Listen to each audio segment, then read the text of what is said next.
By the way, this is not to be glib, but is it snowing yet in Buffalo? When's snow hitting Buffalo, Richie? Give it about a week, and we should have a couple feet on the ground. I was talking today. I said, NBA players get guaranteed contracts, less violence, longer career, make money with shoes. NFL guys, they don't. You guys, careers are shorter. And so, it's a different lifestyle. You know a lot of NBA guys. You know a lot of football guys. But the Derek Carr injury is a prime example. I've always felt that in football, there's almost a responsibility to play hurt. It's unspoken. Go back to your career, where how many times have you laced them up, Richie, knowing that you got a brotherhood on that offensive line and you knew you weren't 100%? It happens all the time. Very rarely do you go through a 16-game season without a bump or a bruise, and you have to put it on.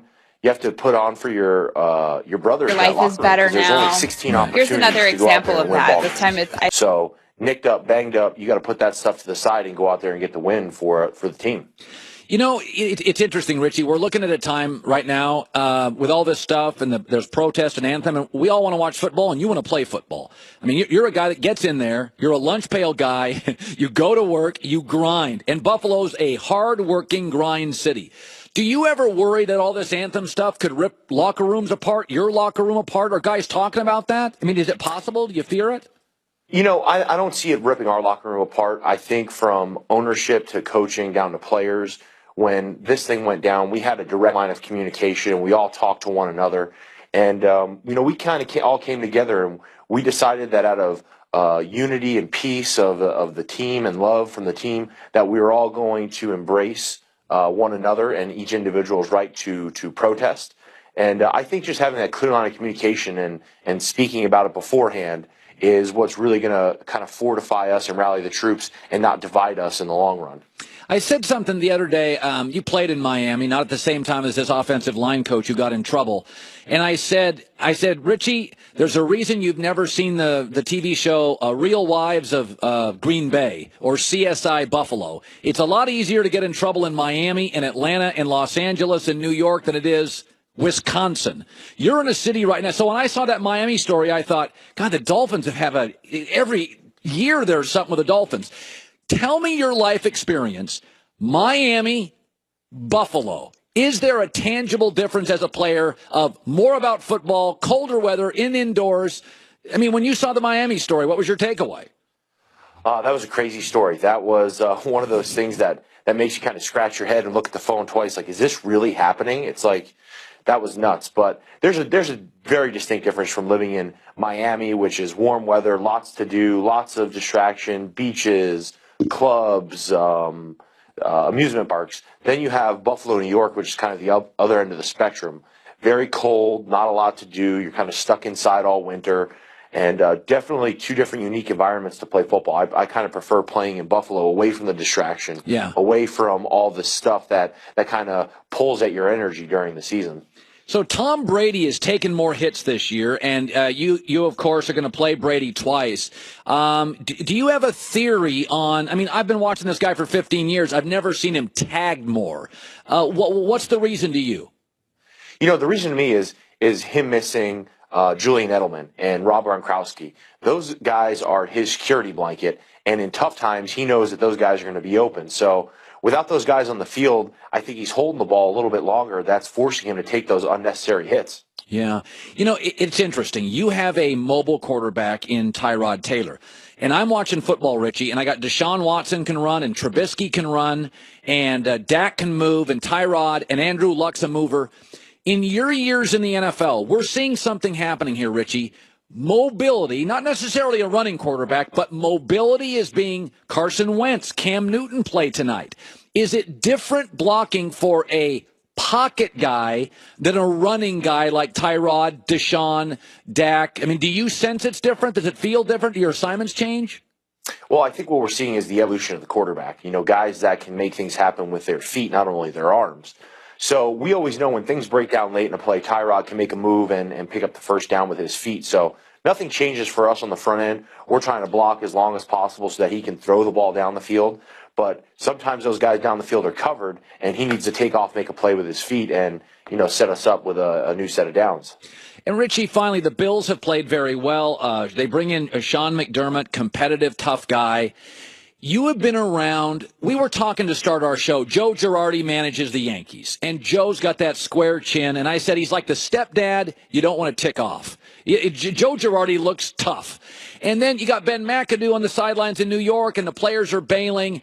And it's weird about leadership that I don't know what it is exactly. If you had a pyramid chart on leadership, it's obviously working in Buffalo. I said some of it's presence, some of it's intelligence.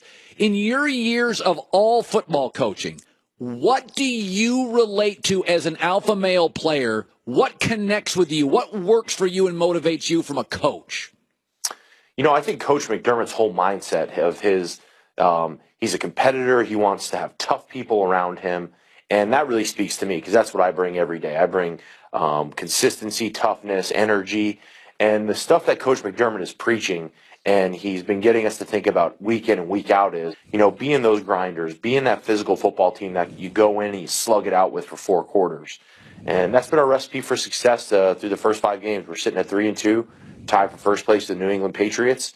And, I'm just excited about this team moving forward because we're really buying into Coach McDermott's message, and we're really starting to play together as one.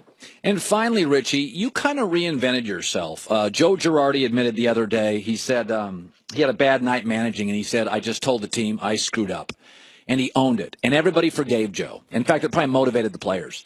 And I see it on social media all the time. It's politicians. It's CEOs. It's an offensive line coach for Miami. It's a pro golfer, where your life can explode because something happens in your life, and you were in that blender. You were in that for about 6 months. You were in the blender in America, and you came out of it.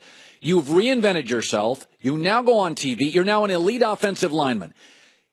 Take me to the darkest moments and when you came to terms with, man, this is not fun. Because you obviously own some stuff, Richie. You made decisions. You said, man, I got to change this life. I'm seeing it every day from somebody. What did you do? The one thing about my scenario was I was right in the middle of it for 6 months. It was hot and it was heavy and things were happening fast.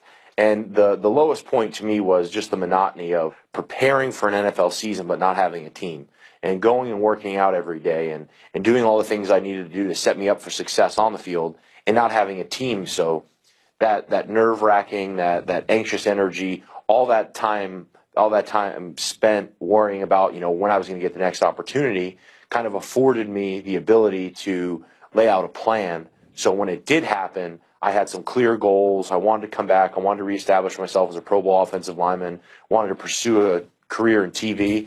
And now you're just seeing all those things come together. Yeah. Well, you do great work for us. Anytime you're on the West Coast, we love having you in. And congrats, the Buffalo Bills are a real team. There's Kansas City may be the best team, and Cleveland has its issues. But week to week, you can win and lose every week. It's a ridiculously competitive league. And we're happy for you, Richie, and thanks for stopping by the show. Appreciate it. Thanks for having me, Colin. You bet, Richie Incognito. Yeah, he was in that blender, that controversy blender for a while. It's tough. Man, it's hard to get out of. Coming up next, I'm going to get to this whole thing about, I said, I don't get, everybody always says trust the process. I believe you tweak the process, and I'll explain that coming up.